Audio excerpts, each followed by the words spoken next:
Well, I guess it's time for Ninja Gaiden 4 Black or Sigma or Black. Whichever one they do, it doesn't matter. Hey, what's going down, you guys? It's good to be back. It's good to be back once again. And as you can see, your boy has gotten that platinum trophy for Ninja Gaiden 4. Fourth game I've been anticipating this year.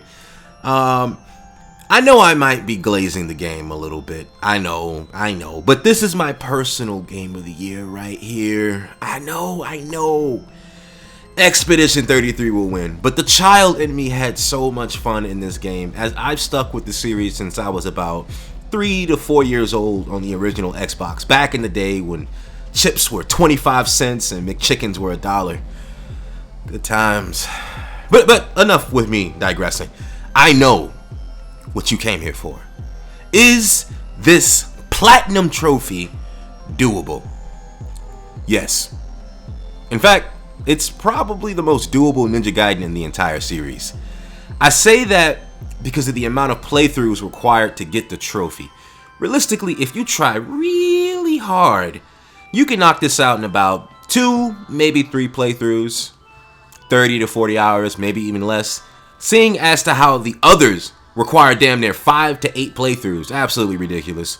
Now, Team Ninja could have definitely went harder on the platinum trophy if they really wanted to, but instead they decided to make this trophy a little more easily accessible, if you will. And that's not necessarily a bad thing, you know? So, let's start with the enjoyment level, yeah? In terms of pure fun, I give this game a 9 out of 10. The only thing holding this game back for me, getting a 10 out of 10, is the fact that Ryu's levels felt more like filler, rather than Ryu dealing with the problems at hand in real time.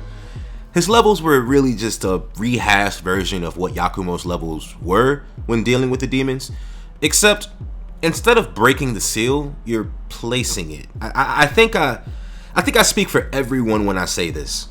No one in their right mind doubted that Ryu sealed those demons. Okay? The perspective was unnecessary. If there wasn't a form of variation to dealing with said demons, such as the stage's level design, for example, there's just no need. But that's the only thing that brought it down a point.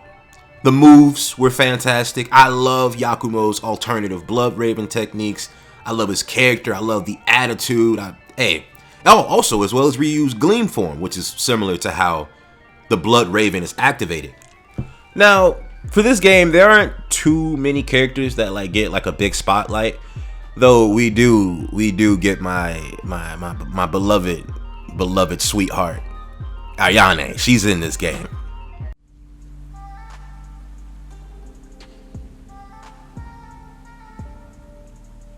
Nice night for a swim.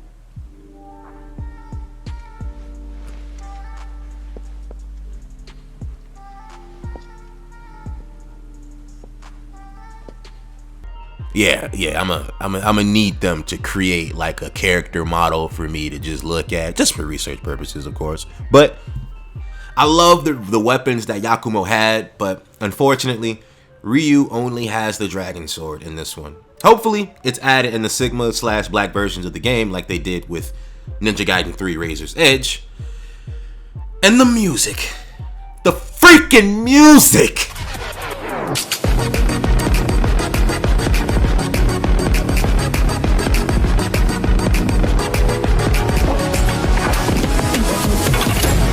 Yeah, absolutely no room for sadness with this soundtrack. All mayhem and turn-up sessions.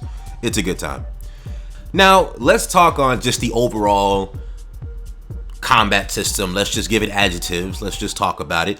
So, it's fast and fluid. It's flexible.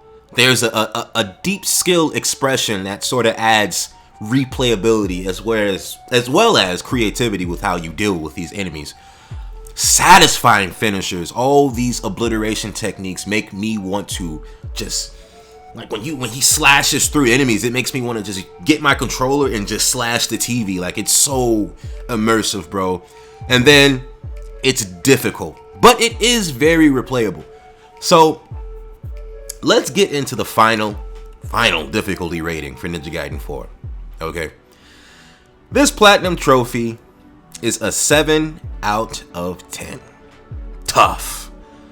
I think if anyone wants an entry into the series, I'd say start with a master collection. Not that it's needed in terms of understanding, but it kind of helps with, I guess, understanding why Ryu is sitting back this time. The dude is tired of dealing with the Dark Dragon, okay? I mean, if anything, he's been waiting on Yakumo to come through and kill it since, like, back in the NES days, damn near. He's been waiting on Yakumo to come through and kill it, seeing as to how Ryu can only seal it. Now, the only reason why he can only seal it is because he's the actual descendant of the Divine Dragon. There is no form of corruption in his aura for him to purify the Dark Dragon. That's where Yakumo comes in. But you know how it goes, guys. He has to prove it. And yeah, Ryu wasn't pulling any punches. If this is how ninjas spar, I don't want to know how they're friendly towards one another. But that's all I have for today. The next platinum trophy on my list will be from my backlog, Shadow Warrior 1. I have the third one, but I want to go back and get the first one. I've been inspired by one of my viewers, one of my homies, you know what I mean? Because he got the platinum, and then he's telling me how difficult it is. And I want to see how difficult it actually is. So, also, it's rumored to be a 10 out of 10, so, you know, it's about time for another one of those, wouldn't you say? But make sure you guys leave a comment what you experienced on Ninja Gaiden, and don't forget to Azuna drop that like button and subscribe button, and peace.